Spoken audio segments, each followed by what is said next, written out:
మీరు నమ్ముతారో లేదో కానీ ఆ టైంలో నా వయసులో ఉన్న పిల్లలందరూ ఆడుకుంటూ ఉంటే నేను మాత్రం ఇంట్లో అన్నం వండుకుంటూ ఇంట్లో పనులు చేసుకుంటూ ఉండేదాన్ని. మా లైఫ్ లో ఏదైనా మంచి జరిగింది అంటే అది మా నాన్న రెండో పెళ్లి చేసుకోకపోవడమే, లేదంటే ఇంకెన్ని చూడాల్సి వచ్చేదో ఏమో. ఎందుకంటే అందరూ మంచి వాళ్ళే ఉండరు కదా. నాకు 17 ఏళ్ళు రాగానే మా నాన్నమ్మ కూడా కాలం చేసింది. మా నాన్నేమో పనికి వెళ్లి మా తమ్ముని చదివించాడు. నేను ఆడపిల్లను కదా, అందులో ఇంట్లో అమ్మలేదు, అందుకని నన్ను చదివించలేదు మా నాన్న. చాలా కష్టంగా ఉండేది చిన్నతనంలోనే అన్ని పనులు చేసుకుంటూ ఉంటే. సర్లే కొన్ని రోజులే కదా, నాకు పెళ్ళయ్యాక ఇంత కష్టం ఉండదులే అనుకుని రోజులు గడిపేసేదాన్ని. అలా నాకు ఒక 20 ఇయర్స్ రాగానే ఊర్లోనే ఉంటాను అని చెప్పేసి మా పక్క స్ట్రీట్ లో ఉన్న మా బంధువుల అబ్బాయికి ఇచ్చి నాకు పెళ్లి చేశారు. పేరుకి మాత్రమే పెళ్ళైంది. అప్పటి వరకు ఒకే ఇంట్లో పని ఉండేది. పెళ్ళైనప్పటి నుంచి 2 ఇల్లులైన పనులు చేయడానికి.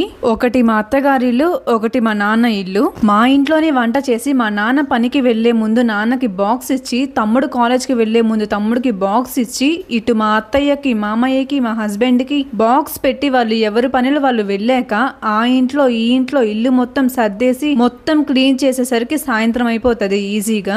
మళ్ళీ సాయంత్రం స్టార్ట్ అవుతుంది అన్నం వండడం, కూర చేయడం. ఇవన్నీ కొంచెం కూడా రెస్ట్ ఉండదు నాకు. నైట్ పనుకునేసరికి 11-12 అయిపోతుంది ఈజీగా. అండ్ పొద్దున్నే 4 కల్లా లేవాలి.